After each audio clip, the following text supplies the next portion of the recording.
Satukan hati kita berdoa.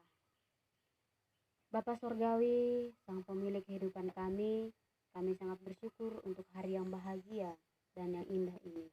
Tuhan telah mengizinkan kami untuk berkumpul kembali dan mendengarkan firman Tuhan. Bapa, pada hari ini kami akan melakukan perjamuan pernikahan yang suci di hadapan Tuhan terhadap saudara dan saudari kami. Tuhan yang mengizinkan kedua insan ini untuk menyatu di dalam Engkau. Bapa, sebentar lagi juga hamba akan menyampaikan firman Tuhan. Biarlah Tuhan yang mengurapi dan menyertai hamba, agar hamba dapat menyampaikan firman Tuhan dengan baik dan benar. Dan juga Tuhan yang menyertai jemaat-jemaat Tuhan di tempat ini, agar juga mereka tetap fokus dan tertuju kepada firman Tuhan saja. Terima kasih Bapa, dalam nama Yesus hamba berdoa dan mengucap syukur. Amin. Shalom bagi kita semua. Firman Tuhan yang menyapa kita pada hari ini yaitu tertulis dari Mazmur 55 ayat yang pertama sampai ke-17. Saya akan membacakannya sampai ayat ke-5 saja. Judul perikopnya adalah doa minta tolong terhadap musuh. Untuk pemimpin biduan dengan permainan kecapi, nyanyian pengajaran Daud. Berilah telinga, ya Allah, kepada doaku. Janganlah bersembunyi terhadap permohonanku. Perhatikanlah aku dan jawablah aku. Aku mengembara dan menangis karena cemas, karena teriakan musuh, karena aniaya orang fasik, sebab mereka menimpakan kemalangan kepadaku. Dan dengan geramnya mereka memusuhi aku. Hatiku gelisah, kengerian maut telah menimpa aku. Demikian firman Tuhan.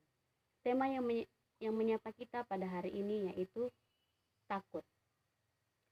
Rasa takut adalah manusiawi dan telah dimiliki oleh setiap orang sejak lahir. Rasa takut ada baiknya dan ada juga buruknya.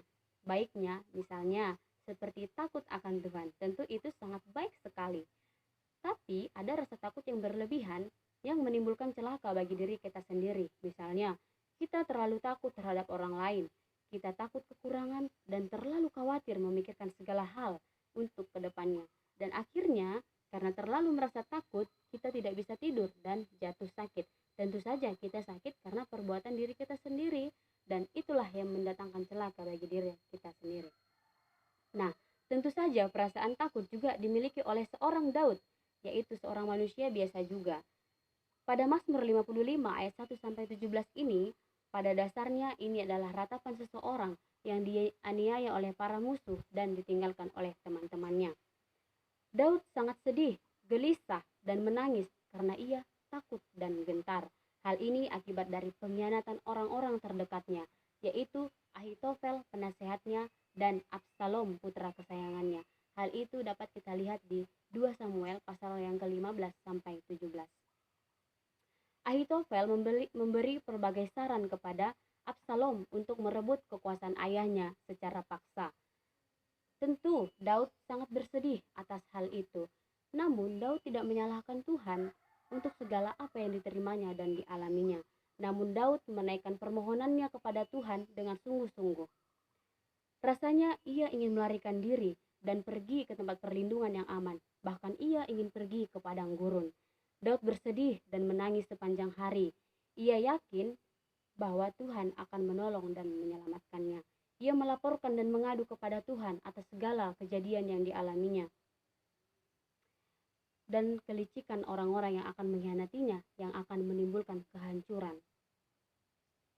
Dalam situasi yang berat sekalipun, di mana Daud dikhianati oleh orang-orang terdekatnya, tentu itu adalah hal yang sangat menyakitkan.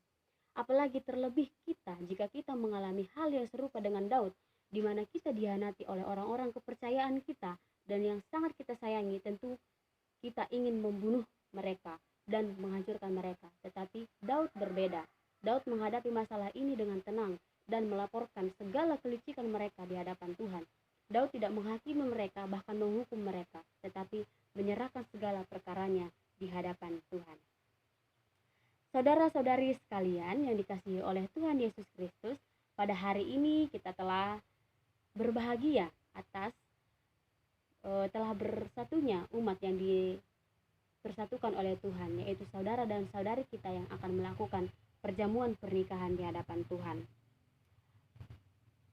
Pasti banyak hal yang mereka pikirkan sebelum memulai pernikahan, karena mereka akan memulai hidup yang baru dengan orang yang sebelumnya tidak ada hubungan darah dengan mereka. Dan sebelum memulai pernikahan, pasti mereka memikirkan banyak hal, seperti apakah dana akan mencukupi, apakah semua akan berjalan baik, apakah ketika aku menikah kami akan sejahtera. Pasti itu wajar-wajar saja dipikirkan oleh setiap orang yang ingin memulai hidup baru. Apalagi pada saat ini kondisi ekonomi sedang menurun akibat corona dan juga banyak sinetron-sinetron yang mengisahkan kehidupan keluarga yang sedih. Misalnya suami yang selingkuh, suami yang malas bekerja, atau istri yang selingkuh dan istri yang taunya hanya berfoya-foya dan sangat boros sehingga kehidupan keluarga tidak bahagia dan sejahtera. Tentu hal itu sangat takut ya, sangat menakutkan bagi kita, dan pasti untuk memulai hidup yang baru dan menuju ke pernikahan itu pasti sangat dipikirkan oleh dua insan. Tapi pada hari ini, firman yang menyapa kita mengingatkan bahwa kita tidak boleh takut terhadap apapun itu. Kita harus menyerahkan segala kekhawatiran kita dan ketakutan kita kepada Tuhan. Yakinlah bahwa Tuhan akan melindungi kita dan memelihara kita. Ketika kita mampu untuk menyerahkan diri sepenuhnya kepada Tuhan, maka Tuhan akan membentuk kita menjadi pribadi yang lebih baik. Maka teruslah menyerahkan diri kepada Tuhan, karena Tuhan tahu apa yang kita rasakan dan kita alami, dan Ia terus memelihara kita. Shalom.